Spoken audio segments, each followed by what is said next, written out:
नमस्ते। Big data ये शब्द हम सब ने सुना है ना? पर कभी सोचा है कि इस डेटा के सैलाब को आखिर काबू कौन करता है?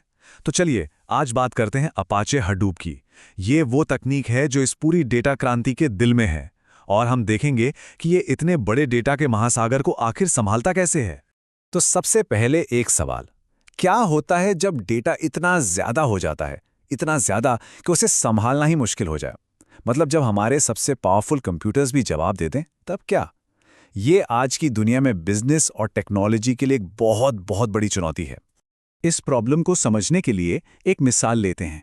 सोचिए एक बहुत बड़ी लाइब्रेरी है, इतनी बड़ी कि उसमें अरबों शेल्फ हैं, और मजे की बात यह है कि सारी किताबें यहां वहां बिखरी पड़ी हैं, कुछ भी ऑर्गेनाइज नहीं है। अब आपको इसमें से एक जरूरी किताब ढूंढनी है। कैसा लगेगा? नामुमकिन सा लगता है ना? बस यही है बिग डेटा की असली चुनौती। सिर्फ साइज नहीं, बल्कि उसमें से काम की जानकारी निकालना। तो सवाल ये है कि डेटा के इस फैले हुए रायते को समेटने का कोई तरीका है? बिल्कुल है, और यहीं पर हमारी कहानी में एंट्री होती है अपाचे हडूप की। कह सकते हैं कि ये वो हीरो है जिसे इस डेटा एक्सप्लोजन को संभालने के लिए ही बनाया गया था। तो ये हडूप है क्या भला? देखिए, इसे एक सुपर ब्रेन की तरह समझ सकते हैं, लेकिन ये कोई एक महंगा सुपर कंप्यूटर नहीं है। नहीं, ये तो कई सारे नॉर्मल आम कंप्यूटरों को जोड़कर बनाया गया एक नेटवर्क है। सबसे अच्छी बात, ये एक ओपन सोर्स प्लेटफॉर्म है, मतलब कोई भी इसे इस्तेमाल कर सकता है फ्री में। और ये इन सभी जुड़े हुए कंप्यूटरों की कंबाइंड पावर का इस्तेमाल करके बहुत बड़े बड़े डेटा को स्टोर भी करता है और प्रोसेस भी। अब देखिए, हर बड़ी चीज के पीछे एक कहानी होती है। हडूप की भी है। इसकी जड़ें जाती हैं 2000 के दशक की शुरुआत में, गूगल के पास। गूगल ने उस वक्त कुछ रिसर्च पेपर पब्लिश किए थे जिसमें उन्होंने बताया था कि वो कैसे अपने विशाल डेटा को संभालते हैं। बस इन्हीं पेपर्स से इंस्पायर होकर 2006 में दो जीनियस डेवलपर्स डग कटिंग और माइक कैफरेला ने हडूप बना डाला।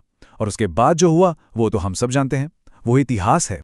ठीक है, तो अब ये तो समझ आ गया है कि हडूप क्या है और कहाँ से आया।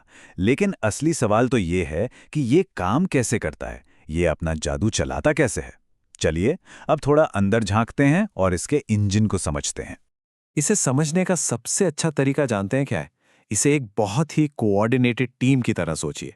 एक ऐसी टीम जहां हर मेंबर का अपना एक खास काम है और वो सब मिलकर एक बड़े गोल को अचीव करते हैं। तो इस टीम की नींव, इसका बेस, वो है HDFS। इसे हम टीम का सुपर ऑर्गेनाइज्ड लाइब्रेरियन कह सकते हैं। HDFS का काम क्या है? ये बहुत बड़ी बड़ी फाइलों को छोटे छोटे मैनेजेबल टुकड़ों में तोड़ देता है और फिर उन टुकड़ों को टीम के सारे कंप्यूटरों पर फैला देता है, उनकी कॉपी बना देता है। इसका फायदा, अगर कल को कोई एक कंप्यूटर खराब भी हो जाए तो भी कोई टेंशन नहीं, डेटा पूरी तरह से सेफ रहता है क्योंकि उसकी कॉपी दूसरी मशीनों पर मौजूद है। अब आता है मैप रिड्यूस। यह है इस टीम का दिमाग, जहां असली प्रोसेसिंग होती है। ये दो स्टेप्स में काम करता है, मैप और रिड्यूस। तो पहले मैप स्टेप में क्या होता है? समझ लीजिए कि बहुत सारे रिसर्चर्स एक साथ पूरे डेटा पर टूट पड़ते हैं, उसे फिल्टर करते हैं और काम की चीजों को सॉर्ट करते हैं। इसके बाद आता है रिड्यूस स्टेप। इसमें एनालिस्ट की टीम इस सॉर्ट किए हुए डेटा को लेती है और उससे फाइनल रिजल्ट तैयार करती है। और सबसे कमाल की बात यह है कि यह सारा काम पैरेलल में, यानी एक ही समय पर होता है। इसीलिए यह प्रोसेस इतना ज्यादा तेज है। लेकिन सोचिए, इतनी बड़ी टीम को, इतने सारे कामों को मैनेज कौन करता है? यहां आता है यान। ये है हमारा अल्टीमेट प्रोजेक्ट मैनेजर। यान का काम है ये देखना कि टीम के हर मेंबर को सही काम और सही रिसोर्स सही टाइम पर मिले। वही सारे काम को शेड्यूल करता है, रिसोर्स को मैनेज करता है और ये पक्का करता है कि पूरा ऑपरेशन एकदम स्मूथली मक्खन की तरह चले। तो HDFS, MapReduce, यार्न, ये टीम तो बढ़िया है, लेकिन इससे फायदा क्या होता है? हडूप इस्तेमाल करने के असली फायदे क्या हैं?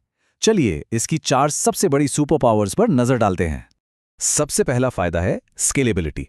मतलब आप सिस्टम में और कंप्यूटर जोड़ते जाइए और ये बड़ा होता जाएगा, जितना चाहें उतना। दूसरा, ये कॉस्ट इफेक्टिव है।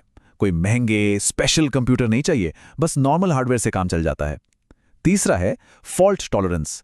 जैसा हमने पहले बात की, अगर एक मशीन डाउन भी हो जाती है तो सिस्टम रुकता नहीं, चलता रहता है। और चौथा, सबसे जरूरी, फ्लेक्सिबिलिटी। ये किसी भी तरह का डेटा हैंडल कर सकता है, चाहे वो साफ सुथरा स्ट्रक्चर्ड डेटा हो या फिर एकदम बिखरा हुआ अनस्ट्रक्चर्ड डेटा। इस फर्क को एक और तरीके से समझते हैं। जो पुराने पारंपरिक सिस्टम थे वो एक महंगी स्पोर्ट्स कार की तरह थे, जो सिर्फ एकदम साफ सुथरी चिकनी सड़कों पर ही चल सकती है। दूसरी तरफ हडूप एक ऑफ रोड ऑल टेरेन गाड़ी की तरह है, जिसे आप किसी भी रास्ते पर किसी भी हालत में ले जा सकते हैं।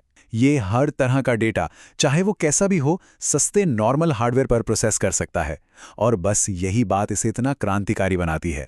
तो ये सारी बातें सुनने के बाद सवाल उठता है कि इसका असल दुनिया में क्या मतलब है, किसी के लिए इसके क्या मायने हैं, और अगर कोई इस पावरफुल टेक्नोलॉजी को सीखना चाहे तो शुरुआत कैसे कर सकता है। चलिए इस पर बात करते हैं। अगर हडूप के साथ शुरुआत करनी है तो रास्ता बिल्कुल सीधा है। सबसे पहले इसकी मूल बातों को समझना होगा। HDFS, MapReduce और यान। एक बार ये क्लियर हो जाए तो फिर अपना खुद का एक छोटा सा हडूप एनवायरनमेंट सेटअप करें। ये क्लाउड पर भी हो सकता है या लोकल कंप्यूटर पर भी। फिर कुछ सैंपल डेटा के साथ प्रैक्टिस करें, और जब इसमें हाथ बैठ जाए तो फिर हाइव और पिग जैसे इसके दूसरे साथी टूल्स को एक्सप्लोर करें, जो हडूप की ताकत को और भी बढ़ा देते हैं। देखिए, हम एक ऐसे दौर में हैं जहां कहा जाता है कि डेटा नया सोना है, और ये सोना हर दिन हर पल बढ़ता ही जा रहा है। हडूप जैसे टूल्स के साथ हमारे पास इस डेटा का इस्तेमाल करके दुनिया की कुछ सबसे बड़ी चुनौतियों को हल करने की ताकत है, चाहे वो मेडिकल रिसर्च हो या क्लाइमेट चेंज से लड़ना। तो सवाल ये नहीं है कि क्या हम ये कर सकते हैं, सवाल ये है कि हम अगला क्या हल करेंगे। भविष्य कहीं ना कहीं इसी डेटा में छिपा है।